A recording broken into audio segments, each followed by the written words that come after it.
নমস্কার বন্ধুরা। দেখেছেন আজ বাজারের কি অবস্থা?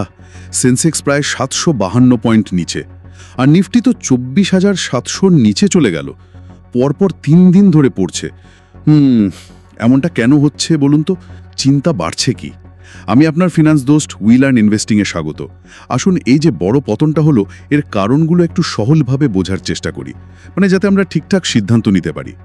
সূত্র যা বলছে, ব্যাপারটা নাকি ঠিক একটা কারণে হয়নি, বেশ কয়েকটা জিনিস একসাথে কাজ করেছে।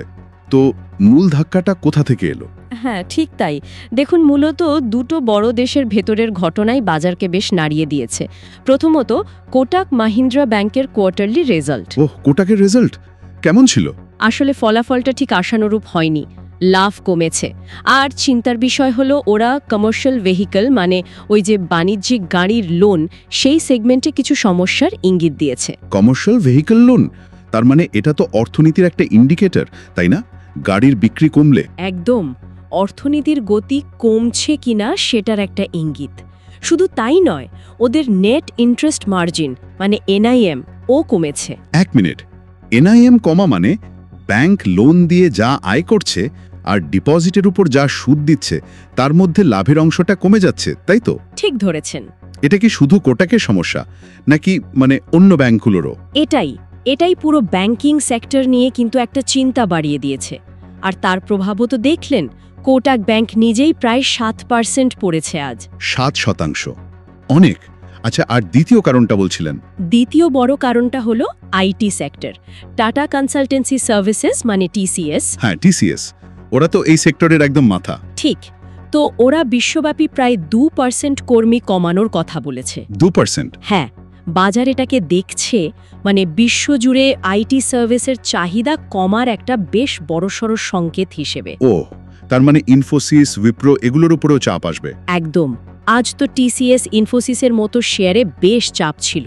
তার একদিকে ব্যাংকিং নিয়ে চিন্তা, অন্যদিকে আইটি সেক্টরের ভবিষ্যৎ নিয়ে প্রশ্ন। এই জোড়া ধাক্কায় বাজারের অবস্থাটা তাহলে কি দাঁড়ালো? শুনলাম নাকি 4 লক্ষ কোটি টাকার সম্পদ একদিনে হওয়া। এটা তো বিশাল অঙ্ক। হ্যাঁ, অঙ্কটা সত্যি বিশাল। বাজারের সার্বিক অবস্থা খুবই খারাপ ছিল। শুধু লার্জ ক্যাপ নয়, মিড ক্যাপ আর স্মল ক্যাপ ইন্ডেক্সগুলো কিন্তু আরও বেশি পড়েছে। যেমন ধরুন, নিফটি স্মল ক্যাপ 100 পড়েছে 1.26%। ছোট কোম্পানিগুলো বেশি ক্ষতিগ্রস্ত। হ্যাঁ, আর এনএসইতে দেখুন, প্রায় 2211টা স্টক পড়েছে, আর বেড়েছে মাত্র 811টা। এটা থেকেই বোঝা যাচ্ছে যে বিক্রির চাপটা কতটা ব্যাপক ছিল। আর দেখুন, ইন্ডিয়া ভিআইএক্স, যেটাকে আমরা বাজারের ভয়ের সূচক বা ফিয়ার গেজ বলি, হ্যাঁ, ভিক্স, সেটাও প্রায় 7% বেড়ে 12-র উপরে চলে গেছে। এই 7% বৃদ্ধি হয়তো সংখ্যায় খুব বেশি মনে হচ্ছে না, কিন্তু এটা বাজারের অস্থিরতা আর বিনিয়োগকারীদের মধ্যে উদ্বেগ যে বেশ খানিকটা বেড়েছে, তারই পরিষ্কার ইঙ্গিত দেয়। স্পষ্ট বোঝা যাচ্ছে যে বিনিয়োগকারীরা ঝুঁকি এড়াতে চাইছেন। তাহলে টাকাটা গেল কোথায়? কোন সেক্টর কি একটু বাঁচালো? এই পতনের মুখেও দাঁড়িয়ে থাকতে পারলো? কিছুটা পেরেছে ডিফেন্সিভ সেক্টরগুলো, যেগুলো একটু কম ঝুঁকিপূর্ণ বলে ধরা হয়। যেমন ধরুন, নিফটি এফএমসিজি আর নিফটি ফার্মা, এই দুটো সূচকই খুব সামান্য হলেও লাভের সাথে বন্ধ হয়েছে। এফএমসিজি আর ফার্মা নিত্য প্রয়োজনীয় জিনিস আর ওষুধ। ঠিক। আসলে অর্থনৈতিক মন্দার সময়ও তো এগুলোর চাহিদা কমে না, তাই না? তাই এই স্টকগুলোকে একটু নিরাপদ আশ্রয় মনে করা হয়। ঠিক। আর অন্যদিকে রিয়েল এস্টেট সেক্টরের কি খবর? রিয়ালিটি বা নির্মাণ সেক্টর তো বেশ খারাপ অবস্থায়, প্রায় 4%-এর বেশি পড়েছে। 4%? কেন? এর কারণ কি? এর একটা কারণ হতে পারে ওই টিসিএস এর কর্মী ছাঁটাইয়ের খবরটা। যদি আইটি কোম্পানিগুলো কর্মী কমায়, তাহলে অফিসের জায়গা বা নতুন বাড়ির চাহিদাও তো কমতে পারে, তাই তো? একদম। এই একটা সংযোগ কিন্তু অনেকে ভাবছে, একটা খবরের প্রভাব অন্য সেক্টরেও পড়ছে। দারুণ পয়েন্ট। এ তো ভাবার মতো। আচ্ছা, বাইরের কোনো প্রভাব ছিল কি? গ্লোবাল মার্কেট বা ডলার টাকার ব্যাপার? হ্যাঁ, সেগুলোও চাপ বাড়িয়েছে বই কি। 1 আগস্ট ভারত মার্কিন বাণিজ্য আলোচনার যে ডেডলাইন আছে, সেটা নিয়ে একটা অনিশ্চয়তা তো রয়েছেই। ট্রেড টক্স। তার ওপর ডলারের তুলনায় টাকা আরও একটু দুর্বল হয়েছে, 68.67-এ নেমেছে। আর অপরিশোধিত তেলের দামও ক্রুড অয়েল, সেটাও প্রায় $69 প্রতি ব্যারেলে ঘোরাফেরা করছে। এই দুটোই তো ভারতের জন্য চিন্তার কারণ। আমদানি খরচ বাড়বে, মুদ্রাস্ফীতির ভয় বাড়বে। ঠিক তাই, এগুলো বাজারের সেন্টিমেন্টকে আরও দুর্বল করেছে। বিদেশি প্রাতিষ্ঠানিক বিনিয়োগকারীরা মানে এফআইআইস তারা তো বিক্রি করেই চলেছে। আগের শুক্রবারও প্রায় ১৫89 কোটি টাকার শেয়ার বিক্রি করেছে। এফআইআই বিক্রি করছে, কিন্তু ডিআইআই মানে আমাদের দেশের মিউচুয়াল ফান্ড, ইন্স্যুরেন্স কোম্পানিগুলো? হ্যাঁ, তারা কিন্তু কিনছে। দেশীয় প্রাতিষ্ঠানিক বিনিয়োগকারীরা মানে ডিআইআইস তারা প্রায় ২,১৩৮ কোটি টাকার শেয়ার কিনে বাজারকে কিছুটা ধরে রাখার চেষ্টা করেছে। এটা একটা পজিটিভ দিক। আচ্ছা, এই এতগুলো কারণ একসাথে কাজ করছে বোঝা যাচ্ছে। উই লার্ন ইনভেস্টিং সবসময় বলে যে বাজারের এই ছোটখাটো বিষয়গুলো, এই গতি প্রকৃতি বোঝাটা খুব জরুরি। তাহলে আজকের এই আলোচনা থেকে মূল কোন বিষয়গুলো আমাদের মনে রাখতে হবে? দেখুন, আমার মনে হয় ৩টে মূল বিষয় আমরা দেখলাম। প্রথমত, আজকের পতনের প্রধান কারণগুলো কিন্তু দেশের ভেতরের মানে ইন্টারনাল ফ্যাক্টরস।